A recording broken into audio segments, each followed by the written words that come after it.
अस्सलाम वालेकुम वरहमतुल्लाह। पाकिस्तान के मुख्तलिफ एयरपोर्ट से पिछले एक हफ्ते के अंदर अंदर तकरीबन 150 लोगों को ऑफलोड किया गया है। आपके लिए और मेरे लिए बिल्कुल सिंपल सी एक खबर होगी और शायद यहाँ पे आप वीडियो को भी आगे स्किप कर दें, लेकिन हकीकत सुने कि ये जो 150-200 लोग हैं या शायद आने वाले दिनों में ये मजीद हों, डेली बेसिस पे हो रहे हैं। ये कोई दहशतगर्द नहीं है, ये कोई चोर डिकेट नहीं है कि मुल्क से पैसा लेके भाग रहे हैं। ये वो लोग थे जो वर्क वीज़ा के ऊपर लीगल तरीके से सब कुछ लीगल सारे कागजात कंप्लीट करने के बाद, लीगल तरीके से पैसों से वीज़ा लेने के बाद, लीगल तरीके से वीज़े को प्रोटेक्ट करने के बाद, लीगल तरीके से मेडिकल करवाने के बाद, लीगल तरीके से एयरलाइन की टिकट लेने के बाद, लीगल तरीके से और लीगल वे से बाहर जाना चाह रहे थे मुलाजमत के लिए, और उनको लास्ट स्टेज पे जाके ऑफलोड कर दिया गया। किस बेस के ऊपर, किस बुनियाद के ऊपर? सिर्फ और सिर्फ शक की बुनियाद के ऊपर कि आप कहीं बाहर जाके आगे कहीं यूरोप वगैरह डंकी ना लगा जाएं, आप कोई जाके इलीगल काम ना करें। सिर्फ इस बेस के ऊपर, शक की बुनियाद के ऊपर जो है वो इतने लोगों को ऑफलोड किया जा रहा है। अब इसका सोल्यूशन भी आप सुन लें कि आपने करना क्या है, क्योंकि ये ऐसा आपके साथ भी हो सकता है। आप ज़रा इस चीज़ को तसव्वुर करके देखें कि आप, ये कोई 1,00,000-2,00,000 की बात नहीं होती। 1,00,000-2,00,000 की तो हाली टिकट मिलती है।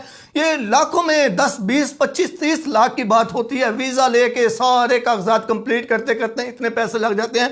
तो जाहिर सी बात है, जिसके पास इतनी अपनी सेविंग है वो तो बाहर जा रहा नहीं होगा। ये आपने आगे पीछे से पकड़ के, ज़मीन सेल करके, जैसे भी करके उधार लेके, और इसी उम्मीद के साथ कि बाहर जाऊंगा 4-5 साल लगा के ये थोड़े थोड़े करके पैसे वापस दे दूंगा।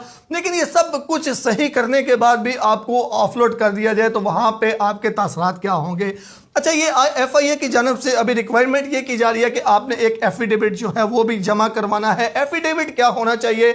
एफिडेविट होना चाहिए कि आपने लिख के रिटर्न में देना है कि जी आप जिस मुल्क में भी जा रहे हैं, आप सऊदी अरबिया जा रहे हैं, आप दुबई भी जा रहे हैं, वहाँ से आगे आप डंकी लगा के किसी यूरोप कंट्री में नहीं जाएंगे, या फिर आप जहाँ पे जा रहे हैं आप वहाँ पे जाके कोई इलीगल काम नहीं करेंगे, कोई गलत काम नहीं करेंगे जिससे हमारे मुल्क की बदनामी हो।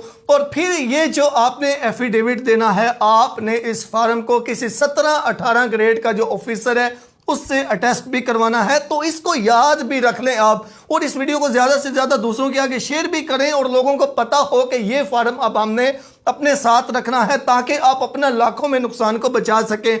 हज़ारों में तो ये बात नहीं होती, ये लाखों में ही बात होती है। टिकट की भी बात करें, हाली टिकट भी ज़ाया हो जाए तो वो भी लाखों की अमाउंट होती है। तो आपने एफिडेविट जो है लाजमी, वर्क वीज़ा के ऊपर जा रहे हैं, किसी भी मुल्क में जा रहे हैं, तो एक एफिडेविट बना लें, उसके ऊपर ये चीज़ें लिख लें जो मैंने आपको बताई हैं, और 17-18 ग्रेड के ऑफिसर से इसको लाजमी तौर पर साइन भी करवा लें, तस्दीक भी कर लें।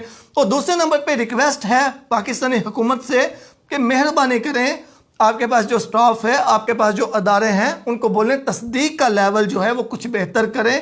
ये जुर्म को रोकने का कोई तरीका नहीं है।